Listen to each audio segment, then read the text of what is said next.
हमारे साथ बातचीत करने के लिए भोवी समाज के प्रदेश अध्यक्ष की हैं। अभी जो है देख लो भोवी समाज का क्या है घर रहने वाले।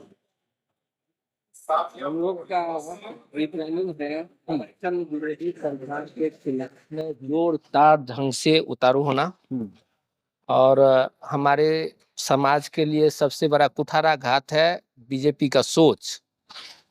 भारतीय जनता पार्टी हमारे पूरे दलित समाज को इस तरह से प्रताड़ित करने जा रही है जिसका दुख बर्दाश्त नहीं होता है लोगों को। वो तो कहता है कि सबका साथ सबका विकास सबका विश्वास। सबका साथ सबका विकास यही ना कहता है कि दलित के गरीब के बच्चे को स्कूल से हटा करके रोड पर फेंक दो, पढ़ा लिखा के बेरोजगार बना दो, मजदूरी करवाओ, पकौड़ा तलवाओ।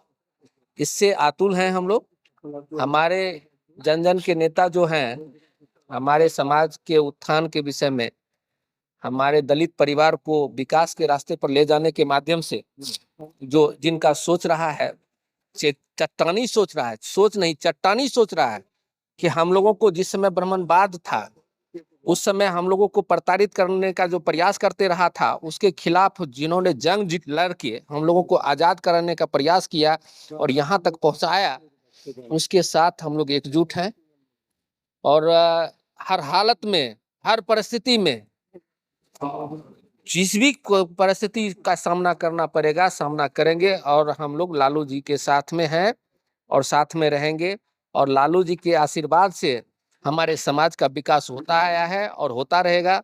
उसके बाद उनके उत्तराधिकारी भाई तेजस्वी जी भी आए हैं, उनका भी यही सोच है कि 17 महीना में इतने लोगों को रोजगार दिए, उसमें आप औसतन देखिएगा तो 3% पहले थे, हम जनसंख्या के अनुपात में 3% पहले थे सरकारी नौकरी में, अब बढ़ के 5% हो गए हैं।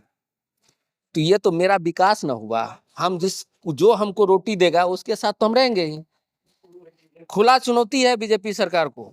ये जो गैस सिलेंडर का दाम 100 रुपया चुनावी माहौल में आके कम कर दिया, वह खुला चुनौती है। वह प्रलोभन चुनावी प्रलोभन ना दे, अपने आप को संभले, जुमलाबाजी ना करें, अपने आप को चेतें। डीजल और पेट्रोल का दाम तो घटाया, चुनावी प्रलोभन है। अभी उसको जरूरत है तेल जलाने का, पेट्रोल जलाने का, उसको दो हवाई जहाज पर उड़ना है। हम लोगों को थोड़े उड़ना है, हम लोग तो पहले भी उसी हाल में थे, आज भी उसी हाल में है।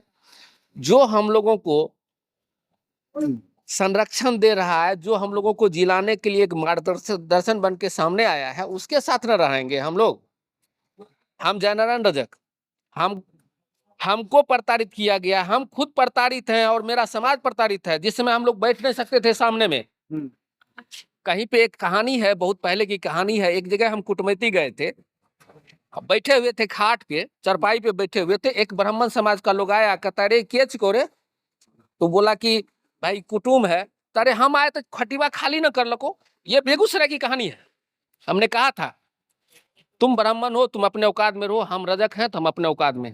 भूमियार समाज था वहाँ की, ब्राह्मण समाज था, ब्रह्मवादी व्यवस्था थी वहाँ का लोग उसके यहाँ मजदूरी करता था और उसका शोषण करता था, कमा लेता था, पैसा नहीं देता था और कहता था कि आज जाए छो तो जावे पड़तो न, जब तो तोरा प्रताड़ित करबो, डर से लोग जाता था। आज नीतीश कुमार भी तो कहते हैं दलित के लिए बहुत काम किए हैं, आरक्षण वगैरह तमाम मुद्दे, महिला। नीतीश कुमार लालू जब तेजस्वी जी की सरकार बनी तो थोड़ा सा आरक्षण का लाभ दिया, उनके कलम से हुआ होगा, लेकिन प्रस्ताव बाबू तेजस्वी जी का था।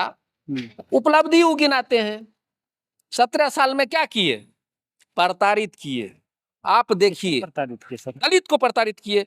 नीतीश कुमार क्या किए? 4000 से शुरू करके लाए, धीरे धीरे लाए।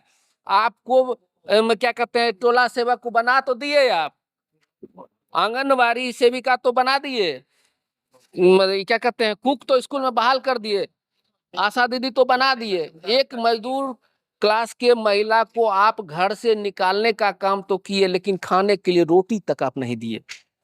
घर से 20 किलोमीटर दूरी पर यदि कोई आशा कार्यकर्ता का घर है, मुख्यालय डेली बुलाते हैं आप, उसको टेम्पू भाड़ा में पैसा नहीं पुरता है तो वो खाएगा क्या? आप तो पूरे देश को मतलब पश्चिमी सभ्यता को लेके चल दिए। उसका तो विरोध करना चाहिए सभी लोगों को। पश्चिमी सभ्यता का क्या कहने का आप समझिए, इससे ज्यादा खुलने की जरूरत नहीं है। धन्यवाद।